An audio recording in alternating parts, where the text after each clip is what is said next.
Amen, amen. Que mon Dieu vous bénisse. Que mon Dieu vous bénisse. Amen. Et nous disons ce matin shalom. Oui, ça fait 4 semaines aujourd'hui. Nous sommes le 22 septembre 2024. C'est notre 4e semaine de ce mois.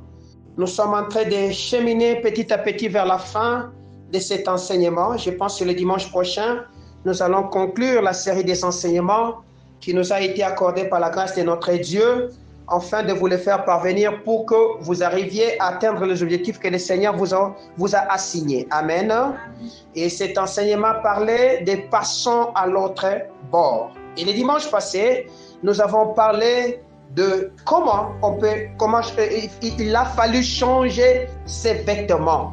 Nous avons dit le dimanche passé que les vêtements, ce sont selon la Bible, c'est l'ensemble de l'image.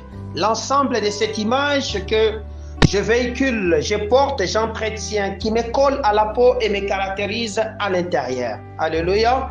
Nous avons dit que le vêtement, ça peut être aussi un fardeau dont je ne puis me débarrasser.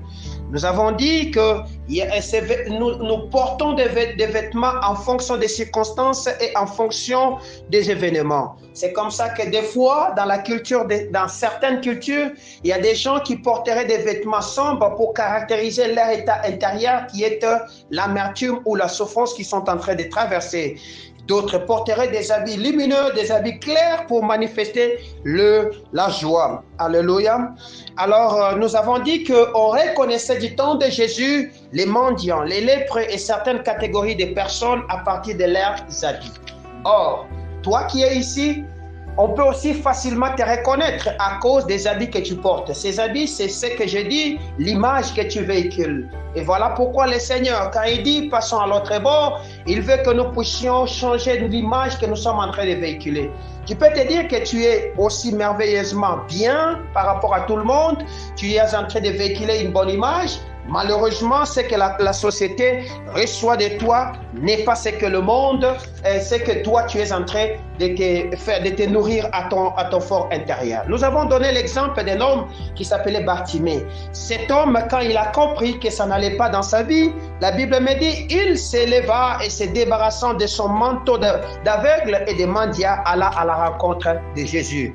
Telle est la chose que nous devions faire si nous avons besoin de porter le vêtement du salut, si nous avons besoin de porter le vêtement du renouvellement ou le vêtement du service que le Seigneur a préparé pour nous. Amen.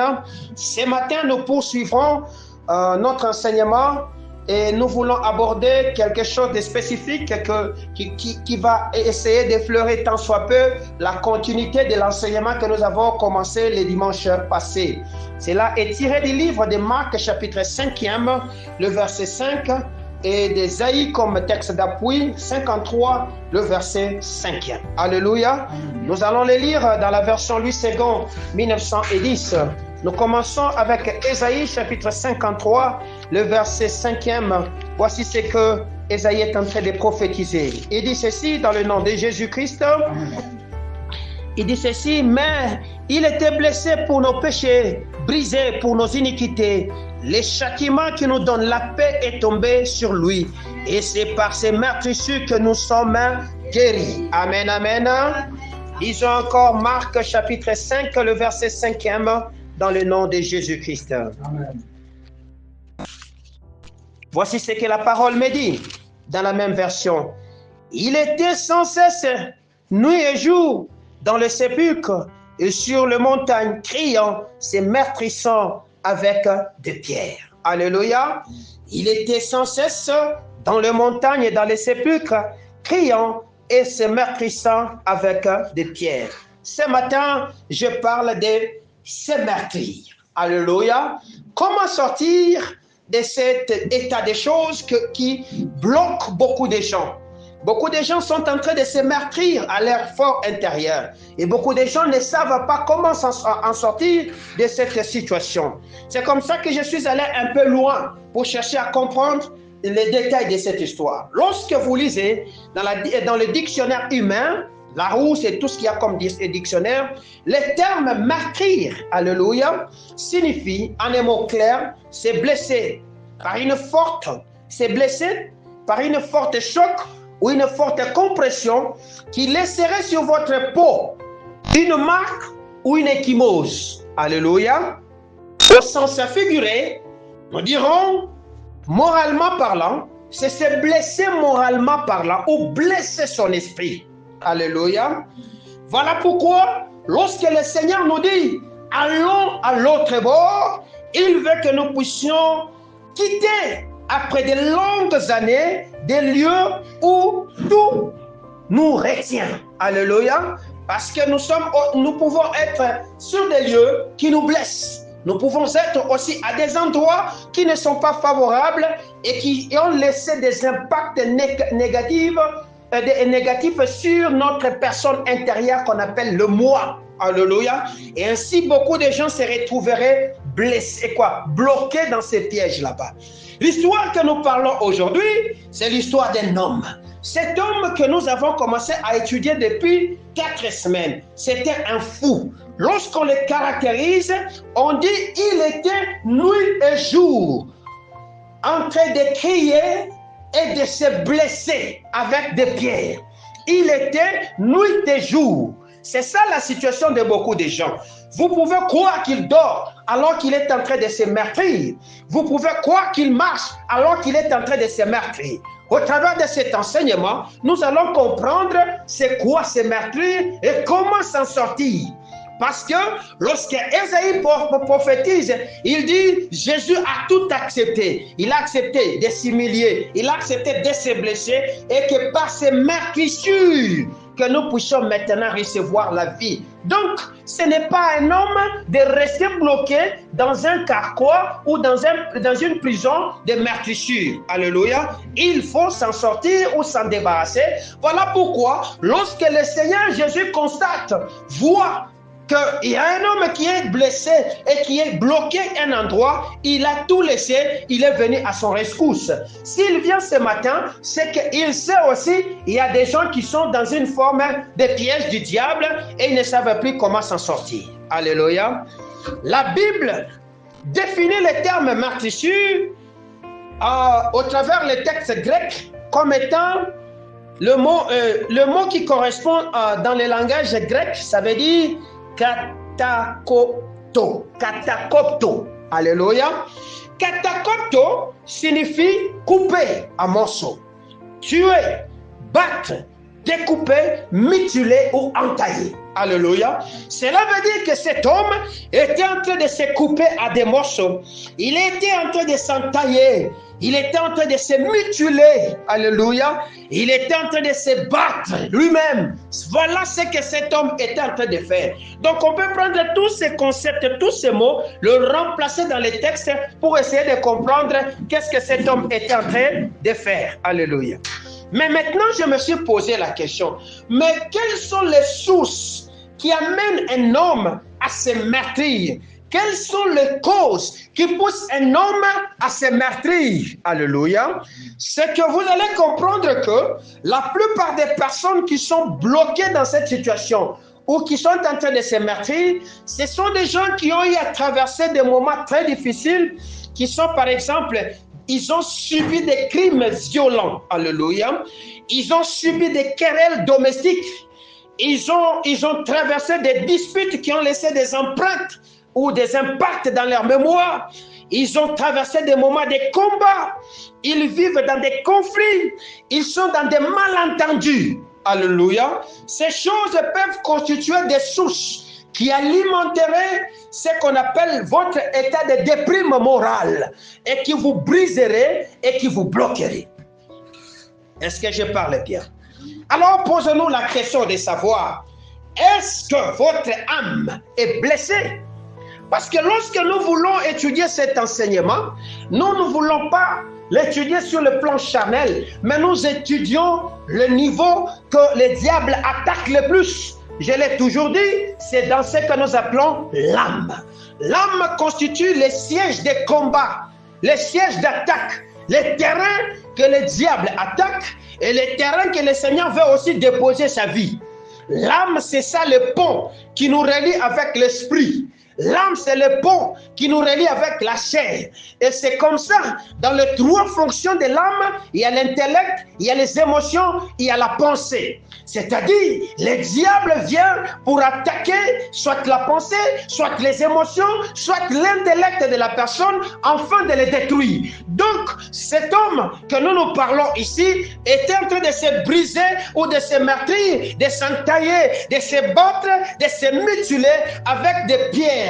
Des pierres qui attaquaient principalement son esprit. C'est comme ça que lorsqu'on le regardait, les choses qu'il était en train de faire, on était en train de dire, voici un fou. Ça peut être aussi ta situation. Des choses que tu es en train de faire, tu te dis être normal, mais le monde autour de toi te voit comme un fou. Parce que ce que tu es en train de faire reste des caractéristiques ou des caractères de fou. Un homme normal ne peut pas se mutiler. Un homme normal ne peut pas s'entailler. Un homme normal ne prendra jamais un couteau pour se blesser.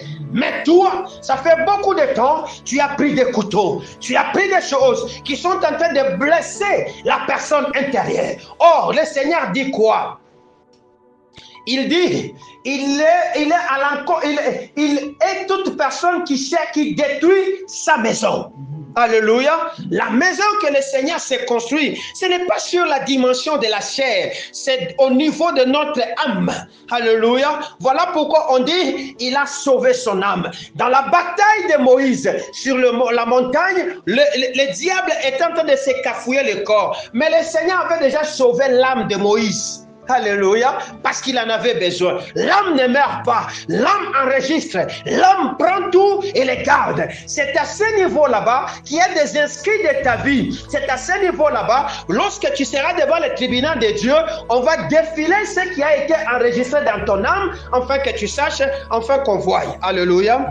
Alors vous avez besoin d'aller devant de Jésus pour trouver de l'aide, afin que vous puissiez avancer. Parce que le combat de ces meurtriers, c'est un combat qui vient bloquer l'avancement dans la vie de quelqu'un. Celui qui est tenté de se meurtrir, celui qui est tenté de se blesser, n'avancera pas. Il est tenté de tourner en un seul endroit. Or, la folie, c'est quoi? La folie est comme une forme de tourbillon qui vous fait tourner en rond en un seul endroit et vous n'avancerez jamais. Ça fait beaucoup de temps, vous gravitez autour de ces problèmes. Vous tournez autour de ces problèmes et vous ne savez pas avancer. Lorsque Israël est demeuré pendant longtemps sur cette montagne, le Seigneur dit, vous avez assez demeuré sur cette montagne, partez maintenant, voyez la direction. Tu as assez demeuré sur cette montagne de lamentation, de murmures, des problèmes que tu as subis comme stress autour de ton enfance et tu ne sais pas sortir. Ce matin, le Seigneur dit, voici la porte pour sortir. Amen, amen. Amen. Vous avez besoin donc d'avancer, de vous débarrasser de tout ce qui entrave votre vie présente et votre vie future. Alléluia. Parce que le Seigneur ne veut pas que vous puissiez vous blesser. Or, lorsque nous nous laissons blesser, et lorsque nous nous laissons blesser, nous nous détachons de Dieu. Le Seigneur est très sensible aux enfants qui sont blessés. Lisez l'histoire d'Esther, vous allez comprendre. Le Seigneur est très sensible. Voilà pourquoi, lorsqu'il a senti qu'il y a un homme qui est blessé, ça faisait beaucoup de temps, parce qu'on n'a pas donné son âge, parce qu'on n'a pas donné son identité, il est allé à sa rencontre pour lui donner la vie. Il vient ce matin pour nous aider à surmonter ces obstacles et à les vaincre. C'est comme ça qu'il dit, allons à l'autre bord. Souvenez-vous de l'une des définitions que nous avons dit, nous avons dit que allons à l'autre bord signifie surmonter et vaincre les obstacles qui s'adressent devant toi. Ça fait beaucoup de temps, beaucoup d'obstacles se sont dressés devant toi. À cause de quoi? À cause des trahisons que tu as connues. À cause de quoi? De l'infidélité que tu as subie. À cause de quoi? Du rejet que tu as reçu. À cause de quoi? D'une séparation brutale.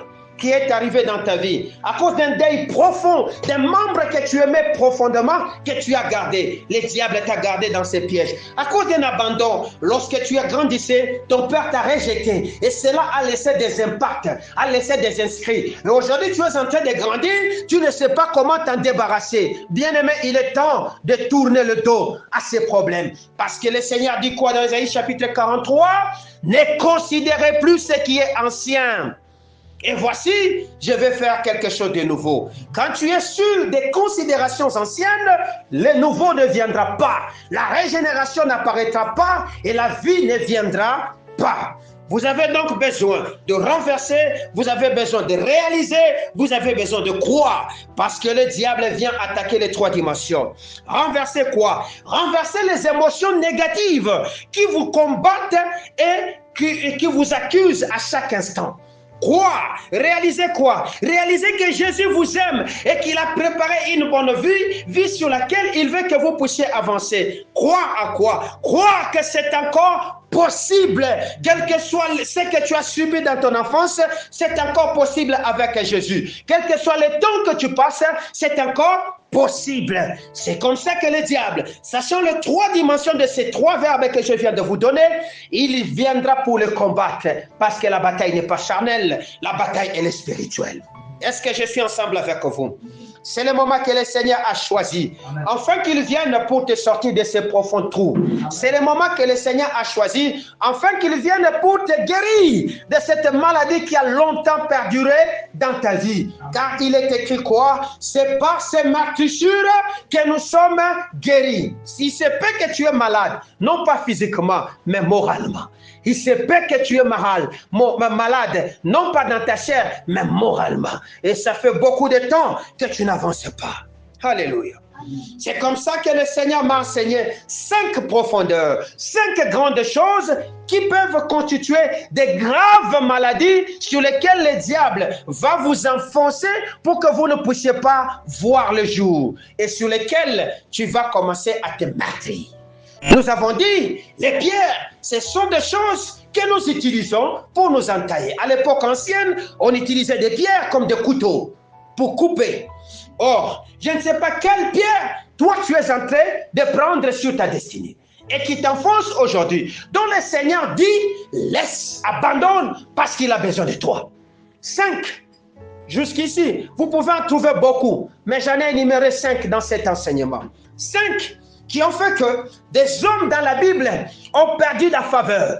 5 qui ont fait que des hommes dans la Bible ont été chassés de leur terrain de grâce. 5 qui ont fait que des hommes dans la Bible ont vu leur famille se disloquer, se détruire. Alléluia. 5 modèles que le Seigneur voudrait que nous puissions prendre, regarder à ces choses et nous dévier de ces choses. Quelle est la première des choses? La première des choses qui fait qu'aujourd'hui, les gens sont en train de se meurtrir. La Bible me dit, ils criaient et se meurtrissaient. Beaucoup de gens crient aujourd'hui. Beaucoup de gens sont en train de se meurtrir. À cause de quoi? À cause de la jalousie. Est-ce que je parle bien? À cause de la jalousie. Vous avez l'exemple palpable d'un homme qui s'appelle Caïn. À cause de sa jalousie, la jalousie l'a conduit au meurtre. Parce que le meurtrissure, étudiez très bien le terme meurtre, meurtrissure ou meurtrir, vous allez comprendre qu'il en découle un petit mot derrière, meurtre. C'est-à-dire, vous êtes en train de vous donner la mort. À cause de quoi? De votre jalousie. Donc, ce qui a tué Abel, ce n'était pas l'action de prendre le couteau ou la pierre ou quelque chose de poignant pour taper. Non, c'est la jalousie qui l'animait dans son cœur et qui a fait que cet homme est arrivé enfin à commettre l'acte. Parce que les actes extérieurs sont le fruit de ce que nous avons pris comme grain, que nous avons planté à notre intérieur. Qu'est-ce que tu as planté depuis le début de cette année? N'est-ce pas que tu es devenu jaloux de ceux-là qui prospèrent? N'est-ce pas que tu es devenu jaloux de ceux-là qui réussissent? N'est-ce pas que tu es devenu jaloux de ceux-là qui avancent, de ceux-là qui connaissent les promotions? Alléluia. Et c'est ce qui fait qu'aujourd'hui, tu ne sais pas sortir de ce trou profond et béant dans lequel tu es tombé, dont jusqu'à présent tu n'as pas encore atteint le fond. Ce n'est que le noir que tu es en train de voir. Ce matin, le Seigneur a entendu ton cri et il veut que tu puisses t'en sortir. Il te tend la main afin que tu sortes de cette histoire. La jalousie va te tuer. La jalousie va te tuer. Le Seigneur a préparé le manteau de la faveur sur tout un chacun de nous. Et chacun est favorisé à sa manière. Il y a de ceux-là qui sont favorisés pour être des rois. Il y a de ceux-là qui sont favorisés pour être des ministres. Il y a de ceux-là qui sont favorisés pour terminer des études et aller dans la profondeur des études et de la connaissance. Il y a de ceux-là qui sont favorisés pour être des aides des autres, comme sentinelles, comme gardes, comme débarrasseurs de poubelles. Contente-toi de ce que Dieu t'a donné. Est-ce que je parle bien? C'est comme ça que dans ce que tu feras, parce que tu le feras bien, le Seigneur te bénira, te bénira. C'est comme ça qu'il dit, allons à l'autre bord. Quitte donc cette zone. Ce n'est pas un bon terrain, c'est un terrain mauvais. Si ta famille t'a rejeté, la communauté dans laquelle tu vis t'a rejeté, c'est à cause de ta jalousie. Mais ça fait beaucoup de temps. On est en train de te dire, en toi, il y a des signes de jalousie. Tu te dis, non, moi je ne suis pas jaloux. Un jaloux ne se reconnaîtra jamais. Mais le monde extérieur qui est notre miroir reconnaîtront le signe de jalousie. Reconnaîtront qu'en toi, il y a un, ça ne va pas. Écoute aussi ce qui te parle à l'extérieur. La Bible me dit, la nature elle-même ne vous enseigne-t-elle pas? À des moments, tu as besoin de t'instruire auprès de la nature, auprès de ceux qui sont en train de t'entourer. Parce que ce que tu as commencé à cultiver aujourd'hui, comme jalousie, ça va te tuer. Est-ce que je parle à quelqu'un? Deuxième des choses, c'est quoi? C'est la négligence.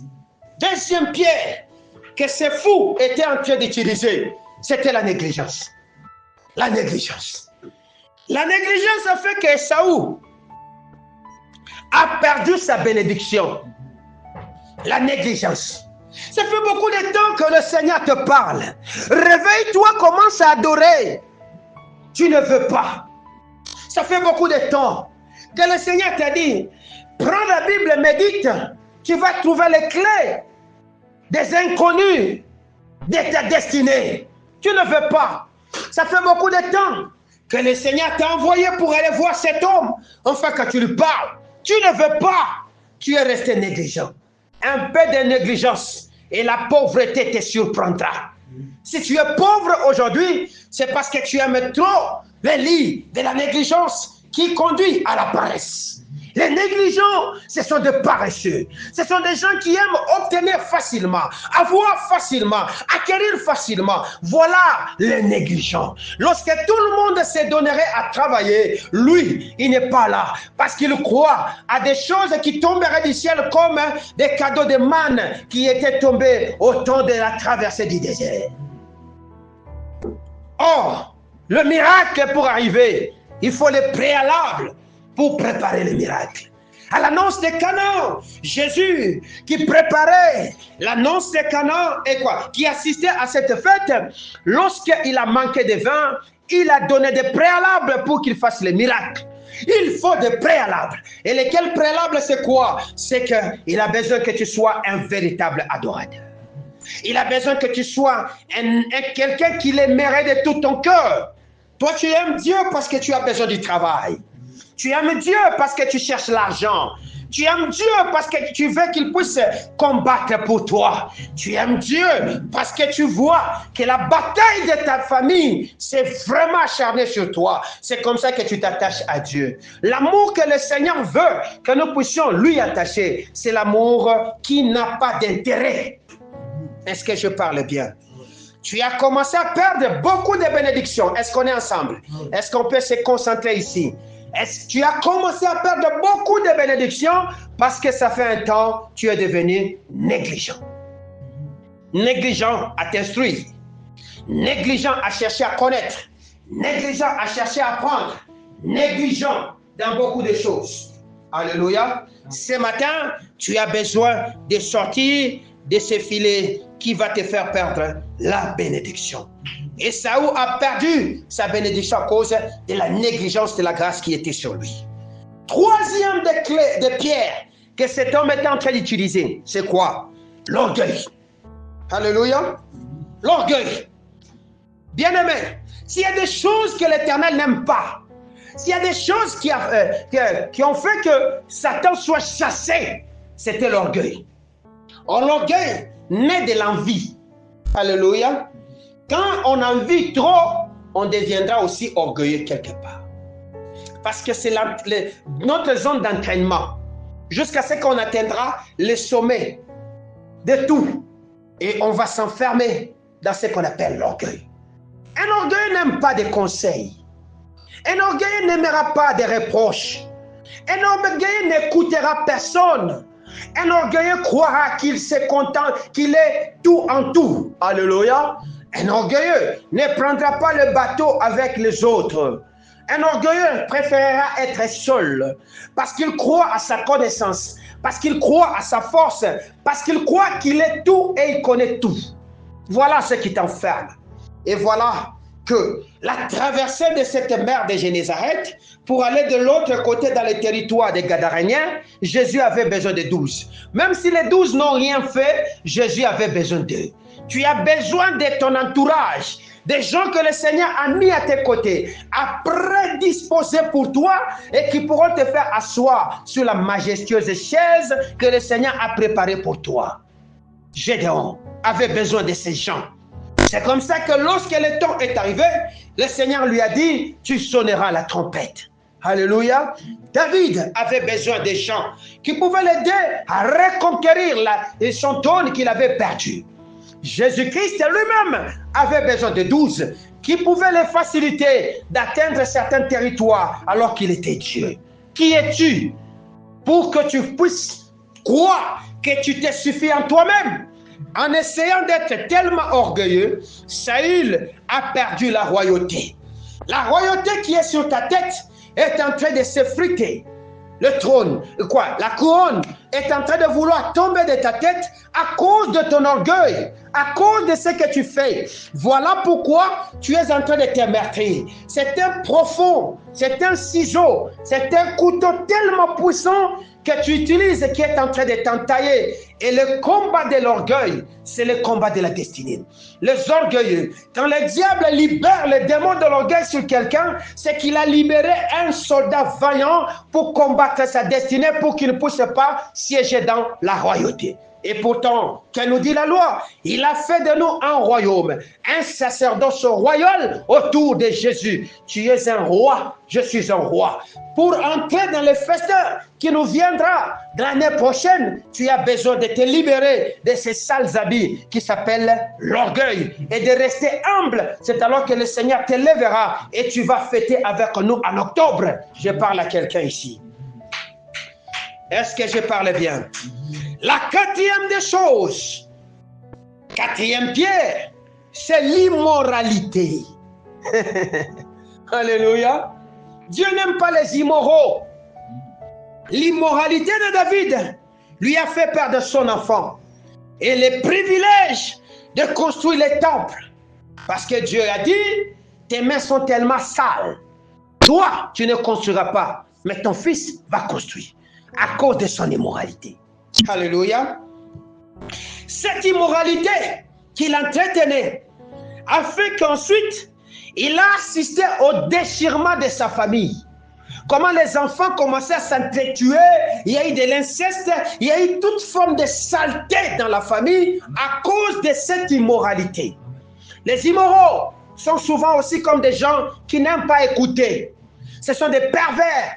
Ce sont des gens qui sont légers, qui utilisent des choses avec une facilité dont vous ne pouvez pas croire. Ce sont des gens qui s'exposeraient sur des réseaux sociaux, TikTok, en train de dire de n'importe quoi, des choses qui n'ont pas de fondement. Mais ils croient que c'est avec ça qu'il va se sublimer, qu'il va devenir grand et qu'on les connaîtra. Ce n'est pas ça. Alléluia. Donc, si tu ne veux pas te voir déchiré, souvenez-vous de ce que les Grecs nous disent. de ce que les Grecs disent des meurtriers. Katakopto veut dire s'entailler, c'est mutiler, c'est découper, c'est battre. Si tu ne veux pas mutiler ta famille, mutiler tes enfants, mutiler tes bénédictions, ne sois pas immoral. Alléluia. Cinquième des choses pour finir, c'est l'amour de l'argent qu'on appelle la cupidité, qui est une forme d'idolâtrie. Est-ce que je parle bien? C'est qu'il y a des gens ici qui sont conduits devant Dieu, qui viennent devant Dieu juste parce qu'ils ont soif et amour et ils cherchent de l'argent. Ils sont allés partout, ils n'ont pas trouvé. Et il a appris qu'il y a un grand prophète qui peut lui donner satisfaction dans ses besoins. C'est comme ça qu'il est dans l'assemblée des saints. Alléluia. Amen. Judas, à cause de cet amour exagéré de l'argent, il s'est suicidé. Amen. Donc, la cupidité tue. La cupidité tue. Oh ouais. Alléluia. Amen. Parce que tu crois que je dois avoir. Tu vas entrer dans les maisons des devins. Tu vas toucher à ce qui est sale. Parce que tu as besoin d'argent. Et tu as commencé depuis un certain temps à dire que l'argent n'a pas d'odeur. Tu as commencé depuis un certain temps à croire que tout ce qui se véhicule, c'est de l'argent propre.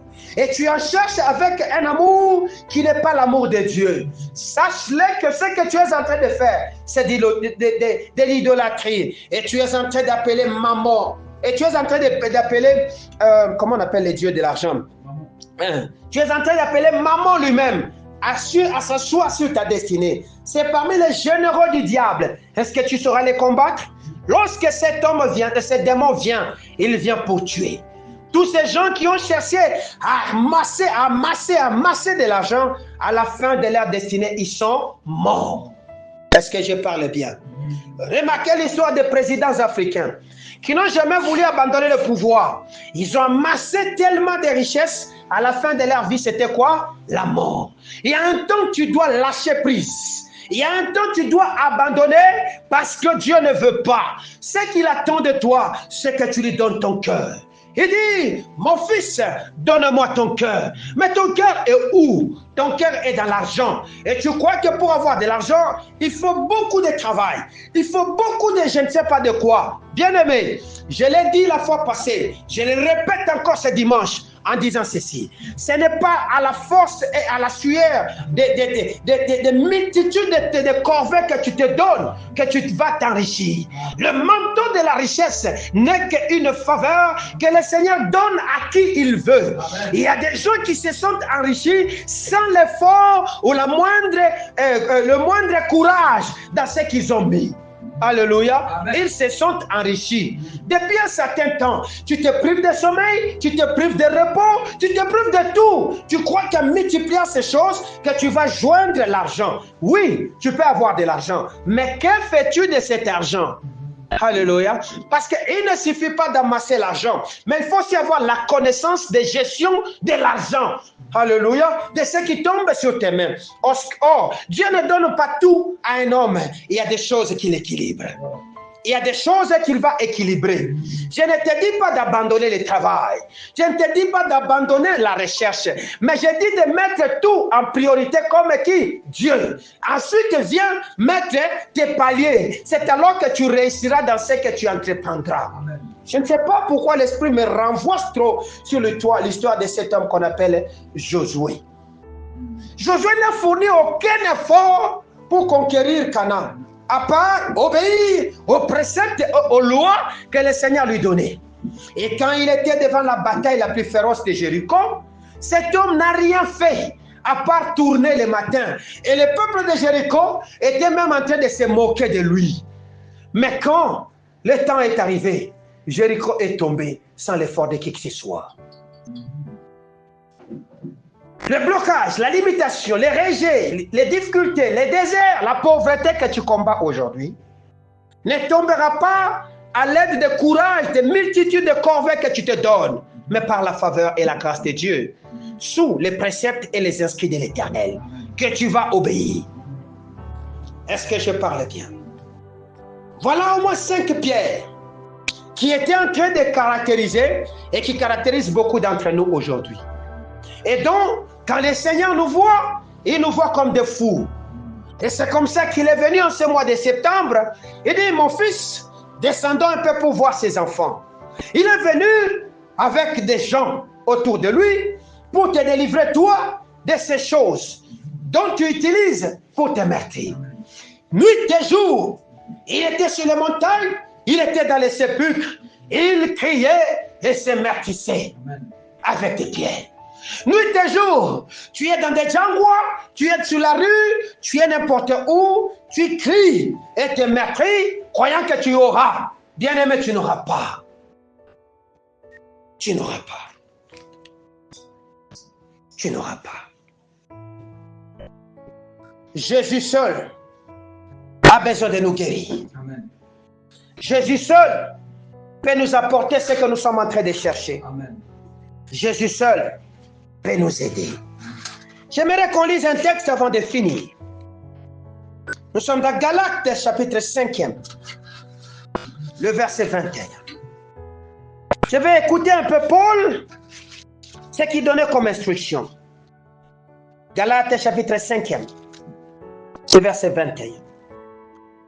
Que dit la parole du Seigneur? Je crois que ça passe très bien. Je crois qu'on est en train de comprendre et chacun comprend son couteau. Si c'est la jalousie, tu vas dire Seigneur, délivre-moi. Galates 5e, le verset 21. Voici ce que dit la loi.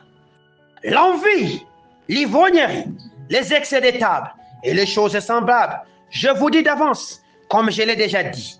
Alléluia. Amen. Que ceux qui commettent de telles choses n'hériteront point le royaume des cieux.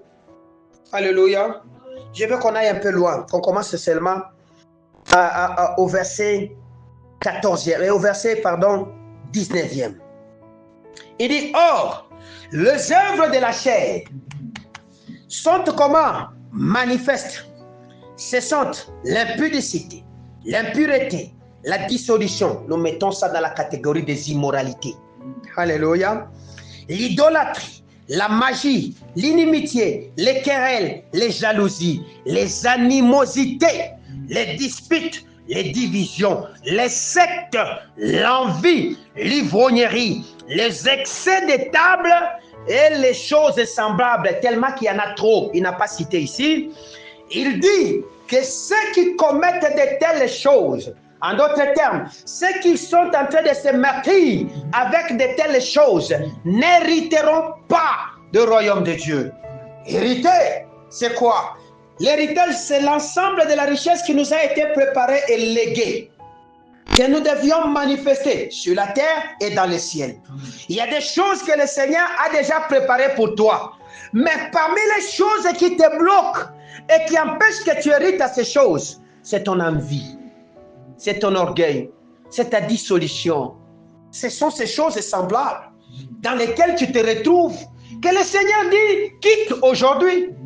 Ce sont ces choses-là que je vois comme des pierres dont tu as pris le temps de commencer à te couper, t'entailler le corps, à te couper en morceaux, à te battre, à te tuer, à te mutiler depuis un certain temps. Or, ces choses sont manifestes. Ces choses ne se cachent pas. C'est-à-dire, quand ils sont nourris au niveau de l'âme, dans l'intellect, dans les émotions et dans la pensée, elles vont être canalisées au niveau de la chair.